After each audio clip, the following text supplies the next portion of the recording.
আচ্ছা, আপনার মোবাইলে যে জিমেল অ্যাকাউন্টটা লগ ইন করা আছে, দেখবেন যে আপনি সেই জিমেল দিয়ে অন্যান্য অ্যাপসে কিন্তু লগ ইন করে থাকেন।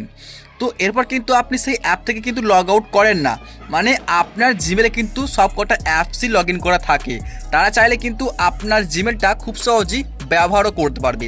তো কিভাবে আপনি এই সব অ্যাপগুলোকে আর কি ডিলিট করবেন আপনার জিমেল থেকে, আজকে আপনাদেরকে দেখিয়ে দেবো। অবশ্যই আপনারা এই কাজটা শিখে নেবেন। চলুন আমরা দেখিয়ে দিচ্ছি আপনাদের।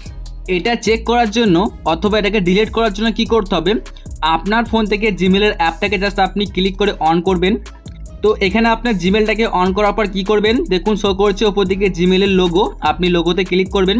তারপরে আপনি এখানে ক্লিক করবেন ম্যানেজ ইউর গুগল অ্যাকাউন্ট, আপনি এখানে একটা ক্লিক করবেন। এখানে ক্লিক করার পরে আপনাকে ক্লিক করতে হবে সিকিউরিটি অ্যান্ড সাইন ইন, আপনাকে এখানে ক্লিক করতে হবে।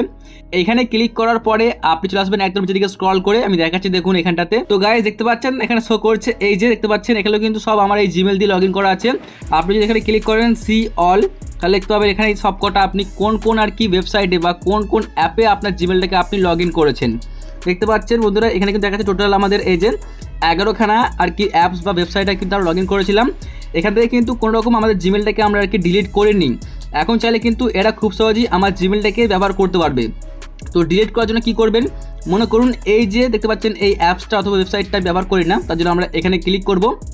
এখানে ক্লিক করার পরে দেখুন শো করছে এই যে ডিলিট অল, জাস্ট আপনাকে এখানে ক্লিক করতে হবে। তো আমি এখানে আরেকবার ক্লিক করে দিচ্ছি, দেখতে পাবেন। তারপরে এই যে কনফার্মে আপনি ক্লিক করে দিন। দেখতে পাচ্ছেন এখন কিন্তু সে আর আপনার জিমেলটিকে ব্যবহার করতে পারবেন না।